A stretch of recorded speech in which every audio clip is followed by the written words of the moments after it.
chào quý vị khán giả, tôi là Ngọc Mai, là người sẽ đồng hành cùng quý vị trong bản tin quốc tế sáng phát trên kênh FBNC.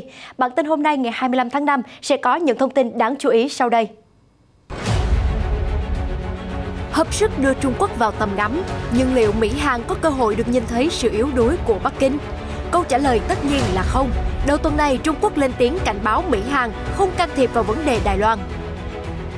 Không chỉ nói mà Trung Quốc còn hành động. Hậu răn đe Đài Loan bằng máy bay ném bom, Trung Quốc lại tiếp tục cử chiến cơ thăm hỏi hòn đảo lần thứ 15 trong tháng. Bành trướng quân sự chưa đủ, Trung Quốc còn chen chân vào chiến lược ngoại giao của Mỹ khi cảnh báo Thụy Điển và các nước châu Âu coi chừng sụp bẫy của Mỹ. Tố Mỹ giăng bẫy nhưng Trung Quốc cũng đang tung nước cờ ngoại giao vaccine, giành sức ảnh hưởng tại sân sau của Mỹ. Không chỉ Trung Quốc đang gây lo ngại, mà sự hợp lực với đồng minh thân thiết bất ngờ gần đây của Bắc Kinh là Nga mới thực sự là ngòi nổ. Nguồn tin mới nhất cho biết các nhà ngoại giao Nga-Trung đang bàn chiến lược đối đầu Mỹ và G7. Trong lúc này, tướng Mỹ bày tỏ lo ngại khi Mỹ rời khỏi Trung Đông, Trung Quốc và Nga có thể bước vào. Về phía Nga, nước này đang khoe khoang về mắt thần, làm lộ diện mọi máy bay tàng hình Mỹ. Thông tin đáng chú ý khác, bùng nổ biểu tình ở Mỹ đánh dấu một năm George Floyd bị ghi chết. Giải Gaza bắt đầu xây dựng lại các công trình từ đống đổ nát. Tất cả sẽ có trong bản tin quốc tế sáng ngày 25 tháng 5 phát trên kênh FBNC ngay sau đây. Thưa quý vị, mở đầu bản tin, hãy cùng Ngọc Mai cập nhật những diễn biến mới nhất sau cuộc gặp thượng đỉnh đầu tiên giữa Tổng thống Hoa Kỳ Joe Biden và Tổng thống Hàn Quốc Moon Jae-in hồi cuối tuần trước. Nguồn tin từ Reuters cho biết Bộ Ngoại giao Trung Quốc hôm thứ Hai 24 tháng 5 đã chính thức đưa ra lời cảnh báo gửi đến Hoa Kỳ và Hàn Quốc, đáp trả những tuyên bố chung của hai nước liên quan đến vấn đề Đài Loan. Nguyên văn ông Triệu Lập Kiên, phát ngôn viên Bộ Ngoại giao Trung Quốc đã nói rằng Trung Quốc không cho phép nước ngoài can thiệp vào vấn đề Đài Loan. Trước đó, trong cuộc đàm phán vào hôm 21 tháng 5 theo giờ địa phương, ông Biden và ông Moon đã đưa ra tuyên bố chung về việc xem xét các đặc điểm đặc biệt trong quan hệ giữa Trung Quốc và Đài Loan. Điều quan trọng là sẽ hợp tác chặt chẽ để đảm bảo sự ổn định của khu vực, chẳng hạn duy trì tự do hàng hải ở Biển Đông, cũng như duy trì hòa bình và ổn định ở eo biển Đài Loan. Trở lại với ý đồ sát nhập Đài Loan của Trung Quốc, sau khi triển khai hai máy bay ném bom bay ngang qua đường trung tuyến eo biển Đài Loan lần đầu tiên trong năm nay và xác nhận thông điệp răn đe cứng rắn đến người dân Đài Loan rằng đừng mơ mộng gì đến những động thái xúi giục sai trái từ Hoa Kỳ, Trung Quốc lại tiếp tục các chuyến viếng thăm Đài Loan như thường lệ. Tờ Taiwan News đầu tuần này vừa đưa tin hai máy bay quân sự Trung Quốc đã lại tiến vào vùng nhận dạng phòng không ADIZ của Đài Loan vào sáng Chủ nhật 23 tháng 5, đánh dấu lần xâm nhập thứ 15 trong tháng năm này. Theo ghi nhận từ Cơ quan Phòng vệ hòn đảo Đài Loan MND, một máy bay tác chiến điện tử Thiểm Tây Y-8 và máy bay tác chiến chống ngầm Thiểm Tây Y-8 của lực lượng không quân giải phóng nhân dân Trung Quốc POAAF đã bay vào góc Tây Nam của ADIZ. Đáp lại, Đài Loan đã cử máy bay phát sóng cảnh báo vô tuyến và triển khai hệ thống tên lửa phòng không để theo dõi hai máy bay. Hầu hết các cuộc xâm nhập của Trung Quốc vào vùng nhận dạng của Đài Loan trong tháng này bao gồm 1 đến 2 chiếc Y-8 động cơ phản lực cánh quạt.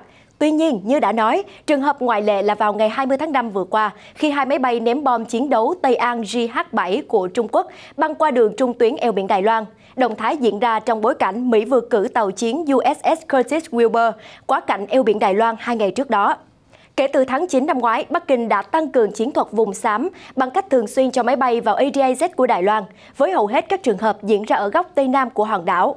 Theo dữ liệu của MND, máy bay quân sự Trung Quốc đã bị theo dõi trong khu vực này 22 lần trong tháng 4, 18 lần vào tháng 3, 17 lần vào tháng 2 và 27 lần trong tháng 1. Năm ngoái, chúng đã được quan sát 19 lần vào tháng 12, 22 lần vào tháng 11 và 22 lần vào tháng 10, bao gồm một máy bay không người lái vào ngày 22 tháng 10. Trong lúc đó, phía Trung Quốc vẫn không quên để mắt đến đại kình địch Hoa Kỳ trên chiến trường ngoại giao, đặc biệt là những động thái có thể gây ảnh hưởng đến quyền lợi của Bắc Kinh. Cụ thể, trong vài tuần tới, tòa án tại Thụy Điển sẽ cân nhắc đưa ra một phán quyết có khả năng quyết định số phận của Huawei tại quốc gia này. Ngay lập tức, các nhà phân tích Trung Quốc cảnh báo rằng Thụy Điển cùng với các nước châu Âu khác nên lưu ý rằng việc đưa các điều khoản cấm Huawei theo lệnh của Mỹ có thể gây tổn hại cho các công ty của họ và làm giảm giá trị vai trò của họ trong lĩnh vực 5G. Tờ Hoàn Cầu Thời báo dẫn lời các nhà phân tích cho rằng có thể Mỹ đã trao đổi với những nước như Thụy Điển bằng những lời hứa ngọt ngào. Tuy vậy, các chuyên gia Trung Quốc cảnh báo đó có thể là một cái bẫy của Mỹ, vì Mỹ sẽ hy sinh lợi ích của cái gọi là đồng minh bất cứ lúc nào vì lợi ích của chính nước Mỹ. Lật lại dòng sự kiện, vào tháng 10 năm ngoái, cơ quan bưu chính và viễn thông Thụy Điển PTS đã cấm các nhà khai thác viễn thông tham gia đấu giá 5G của Huawei và ZTE, cũng như ban hành lệnh cấm sử dụng thiết bị của Huawei và ZTE. Theo báo cáo từ Reuters, Huawei vào tháng 1 năm nay đã kháng cáo quyết định này và phán quyết của các tòa án Thụy Điển dự kiến sẽ được đưa ra trong vài tuần tới. Lệnh cấm không chỉ xuất hiện ở Thụy Điển mà chính phủ các quốc gia châu Âu cũng đã thắt chặt kiểm soát đối với các công ty Trung Quốc xây dựng mạng 5G sau áp lực ngoại giao từ Washington. Trong đó cáo buộc thiết bị Huawei có thể bị Bắc Kinh sử dụng để làm gián điệp. Tuy nhiên, cuộc chơi nào cũng phải có hơn một người chơi. Và tất nhiên, phía Trung Quốc không chỉ dừng lại ở những lời cảnh báo suông mà đã có hành động đáp trả cụ thể. Vào ngày 10 tháng 5, tờ Hoàn Cầu Thời báo dẫn nguồn tin từ chính quyền Trung Quốc cho biết, sau sự cố Huawei, số phận của gã khổng lồ viễn thông Thụy Điển Ericsson ở Trung Quốc cũng có thể gặp rủi ro tương tự. Và đây là cơ hội cuối cùng để Thụy Điển rút lại quyết định của mình. Mặc dù Ericsson đã được mời tham gia các cuộc thử nghiệm thiết bị 5G ở Trung Quốc, nhưng điều đó không có nghĩa là nó sẽ được chọn. Đối với CEO của Ericsson, ông Bogium Ecom tuyên bố ông rất coi trọng thị trường Trung Quốc, do vậy Ericsson đã lên tiếng bảo vệ công ty đối thủ. Vào tháng 1 năm nay, theo báo cáo từ Daily News của Thụy Điển, CEO Ecom đã tuyên bố rằng nếu lệnh cấm đối với Huawei vẫn còn, Ericsson sẽ rời Thụy Điển. Theo Martin Hu, một nhà phân tích ngành công nghệ cao có trụ sở tại Bắc Kinh, đã phân tích ý đồ sâu xa của Mỹ rằng sau khi lợi ích chung giữa Trung Quốc và châu Âu bị mất, Mỹ có thể phân chia và thống trị ngành công nghiệp theo ý muốn. Quý vị thân mến, dù lên tiếng cảnh báo Hoa Kỳ giăng bẫy, nhưng liệu Trung Quốc chẳng hề dùng mưu lược nào trong chiến thuật của mình hay chăng? Hiện tại, các nước Mỹ Latin đang nhận được hàng loạt lời đề nghị hỗ trợ vaccine từ Trung Quốc để chống lại đại dịch Covid-19 đang bùng phát mạnh ở khu vực. Điều đó tưởng giống như người chết đuối bất ngờ nhận được phao cứu sinh. Tuy nhiên, dụng ý của Trung Quốc không hề đơn giản như vậy. Thực ra, Bắc Kinh luôn muốn lấy vaccine Covid-19 để đổi lấy các giá trị về chính trị và thương mại khắp Nam Mỹ và vùng Caribe, vốn được xem là sân sau của Hoa Kỳ. Đài NBC mới đây dẫn lời các nhà lập pháp và chuyên gia cảnh báo, nếu Washington không có hành động đáp trả nhanh chóng, Mỹ có thể sẽ đánh mất sức ảnh hưởng và mối quan hệ đồng minh thân cận ở khu vực vào tay Trung Quốc. Cụ thể, Trung Quốc trong những tháng gần đây đã gửi 165 triệu liều vaccine sản xuất nội địa đến các nước Trung và Nam Mỹ, trong bối cảnh những quốc gia này mỏi mòn chờ đợi sự viện trợ từ chính quyền Tổng thống Joe Biden. Mỹ tập trung chống dịch trong nước nên chưa đẩy mạnh viện trợ vaccine như Trung Quốc và Nga. Tổng thống Joe Biden đầu tháng này chỉ vừa cam kết cung cấp 80 triệu liều cho các nước đang phát triển, nhưng từ nói đến làm là một hành trình dài. Nhiều nước như Chile, El Salvador, Brazil và Uruguay do đó đang ngày càng lệ thuộc vào duy nhất vaccine của Trung Quốc. Nga cũng tham gia gửi vaccine nhưng số lượng không nhiều. Mặt khác, hai nước Honduras và Paraguay cũng thiếu hụt vaccine nhưng chưa chấp nhận nguồn cung từ Trung Quốc. Hai quốc gia này đang giữ mối quan hệ hữu nghị với Đài Loan và từ chối đánh đổi tình bạn với hòn đảo để nhận được cứu cánh từ Bắc Kinh. Ông Jason Marzak, Giám đốc Viện Mỹ Latin tại Tổ chức Nghiên cứu Hội đồng Ấn Độ Dương nêu quan ngại. Trung Quốc đang tận dụng thời điểm đại dịch để phô diễn cơ bắp, tranh giành sức ảnh hưởng ở Mỹ Latin. Ông Marzak cho rằng nước cờ của Bắc Kinh rất thâm sâu và một trong những mục tiêu chính yếu của họ là nhằm định hướng dư luận. Trung Quốc đang tìm cách thay đổi tiêu điểm chú ý của thế giới từ việc là nước bùng phát vấn đề Covid-19 trở thành nước giúp giải quyết thảm họa đại dịch toàn cầu. Các nhà lập pháp Mỹ cũng quan ngại về chiến lược ngoại giao vaccine của Trung Quốc. Ba thượng nghị sĩ Marco Rubio từ đảng Cộng hòa, Bob Menendez và Tim Kaine từ đảng Dân Chủ hồi tuần trước viết thư gửi ông Biden kêu gọi rằng thiếu đi sự cam kết và lãnh đạo của Mỹ, các đối thủ của chúng ta sẽ tiếp tục nỗ lực dùng những loại vaccine kém hiệu quả của họ để làm điều kiện ép buộc các nước Mỹ Latin và Caribe ủng hộ chính sách ngoại giao đối địch với chúng ta. Ba thượng nghị sĩ kêu gọi chính phủ Mỹ cần ưu tiên đảm bảo viện trợ vaccine đến khu vực Mỹ Latin và nhất định cần nhấn mạnh rằng đó là các loại vaccine sản xuất tại Mỹ, made in the USA. Cũng liên quan đến câu chuyện vaccine ở Trung Quốc, theo báo South China Morning Post mới đây có bài viết cho rằng khi cảnh sát Trung Quốc hồi đầu năm phanh phui tổ chức làm giả hơn 3.000 liều vaccine ngừa Covid-19 với 80 thủ phạm bị bắt giữ trên khắp đất nước, họ tưởng rằng đã ngăn chặn kịp thời đường dây phạm tội quốc tế. Nhưng thực tế cho thấy điều ngược lại. Hành vi tội ác làm giả vaccine từ Trung Quốc đã lan ra nhiều nước khác trên thế giới. Interpol và nhiều lực lượng hành pháp quốc tế cảnh báo tình trạng giả mạo và buôn lậu vaccine ngừa Covid-19 đang gia tăng, trong khi đại dịch vẫn bùng phát ở hàng loạt quốc gia và nguồn cung vaccine chính thức chưa thấm vào đâu. Giám đốc Interpol, ông Stephen Kavanagh cảnh báo sự thiếu hụt vaccine đã tạo nên nỗi tuyệt vọng ở nhiều khu vực trên thế giới và các nhóm tội phạm đã sử dụng tâm lý săn bồi, tâm lý ký sinh của chúng để kiếm tiền từ nỗi sợ của người khác. Giới chức Mexico vào tháng 2 đã bắt giữ 6 người buôn vaccine Pfizer giả mạo tại một phòng khám tư nhân. Nhà chức trách Nam Phi cũng tiến hành bắt giữ nhiều nghi phạm hồi đầu năm nay, sau khi phát hiện hơn 2.000 liều vaccine giả có liên quan đến đường dây ở Trung Quốc.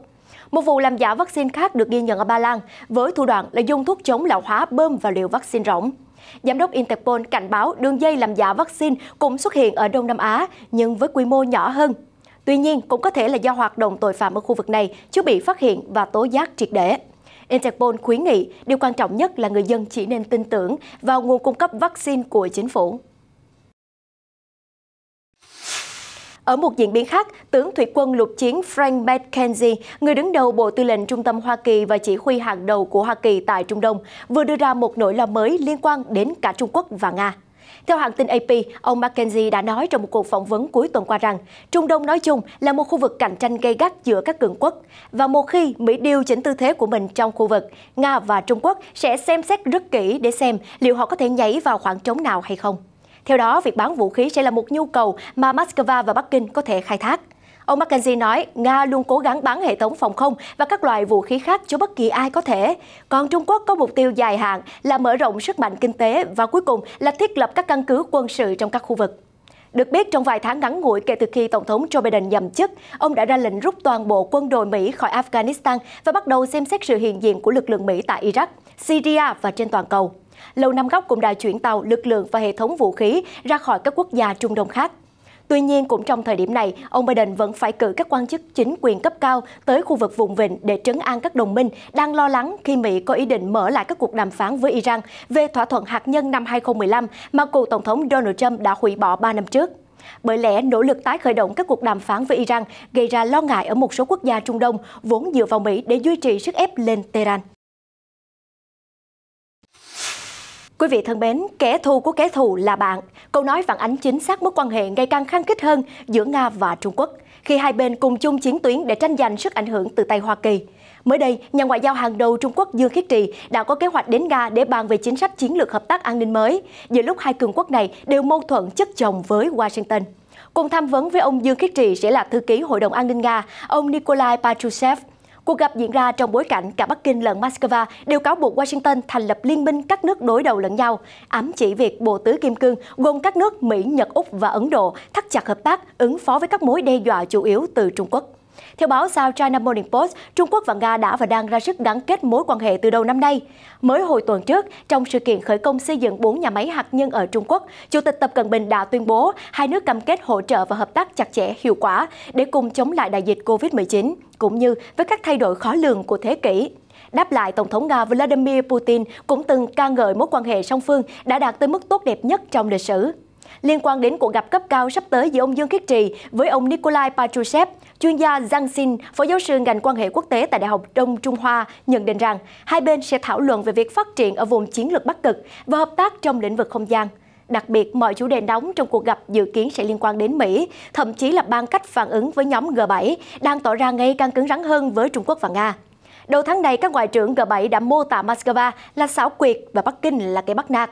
Các bộ trưởng đồng thời bày tỏ ủng hộ đối với Ukraine và Đài Loan. Đáp lại, đại sứ Nga tại Anh, ông Andrei Kelin cảnh báo trò chơi nguy hiểm của G7 sẽ đẩy Nga và Trung Quốc xích lại gần nhau hơn.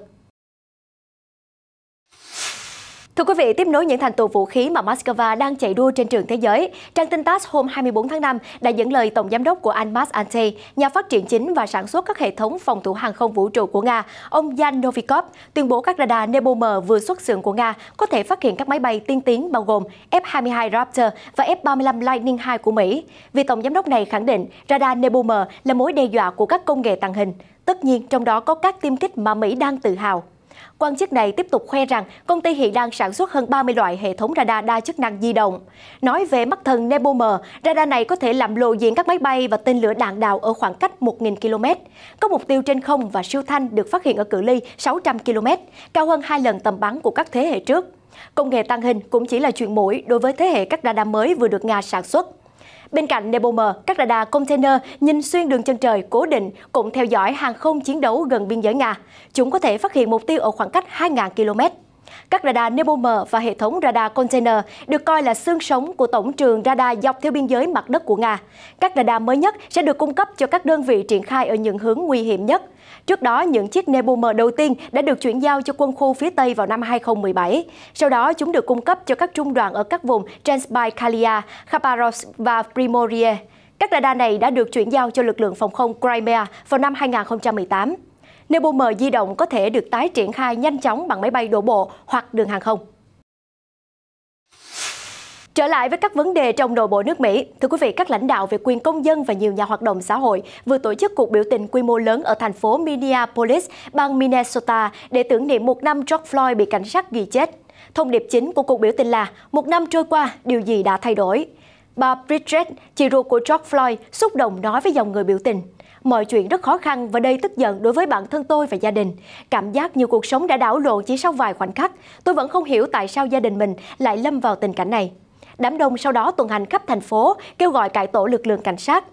Còn nhớ vào ngày 25 tháng 5 năm ngoái, nước Mỹ và toàn thế giới chấn động trước việc cựu cảnh sát Derek Chauvin dùng đầu gối ghi lên cổ Floyd suốt hơn 9 phút, sau khi Chauvin và 3 đồng nghiệp khác bắt giữ người đàn ông da màu 46 tuổi này.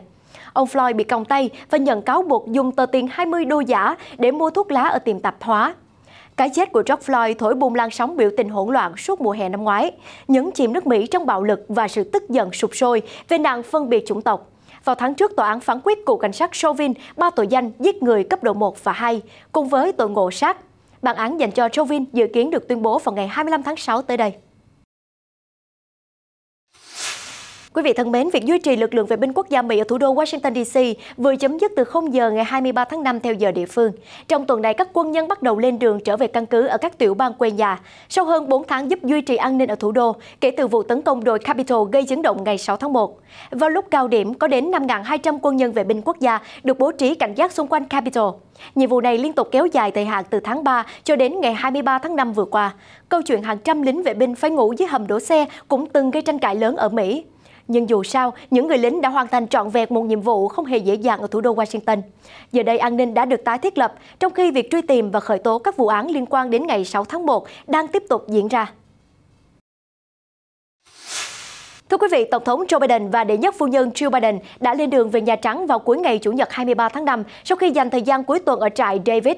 Trại David là nơi nghỉ dưỡng nằm tại một dãy núi phía tây bang Maryland mà nhiều tổng thống Mỹ đã chọn làm chốn thư giãn, gần gũi với thiên nhiên trước khi bắt đầu những cuộc đấu trí mới ở Washington. Tọa lạc trong dãy núi Catoctin, khu phức hợp trại David được Hải quân Mỹ canh gác vô cùng cẩn mật, cung cấp một địa điểm giúp các tổng thống Mỹ tái tạo năng lượng. Tổng thống Jimmy Carter từng rất thích đi câu cá, còn Tổng thống George Walker Bush dành thời gian đua xe đạp địa hình ở vùng quê trong lành này. Ngoài ra, trại David cũng là nơi tổ chức các cuộc đàm phán cần đảo. Tổng thống Bill Clinton từng mời lãnh đạo Palestine Yasser Arafat và Thủ tướng Israel Ehud Barak đến trại David vào năm 2000 cho cuộc họp thượng đỉnh. Đáng tiếc thay, các bên không thể đi đến thỏa thuận đột phá nhằm chấm dứt những cuộc xung đột dai dẳng. Quay lại không khí bận rộn ở Washington, trong những ngày tiếp theo, Tổng thống Biden sẽ đến trụ sở Cơ quan Quản lý Khẩn cấp Liên bang FEMA để nhận báo cáo về công tác chuẩn bị ứng phó mưa bão trên Đại Tây Dương. Vào ngày 25 tháng 5, ông Biden sẽ có bài phát biểu đánh dấu tròn 1 năm George Floyd thiệt mạng. Sự kiện đã tạo ra những căng thẳng khó bề lắng dịu trong lòng xã hội Mỹ. Thưa quý vị, còn ở chảo lửa Gaza đã từng gây rúng động thế giới trong những tuần trước.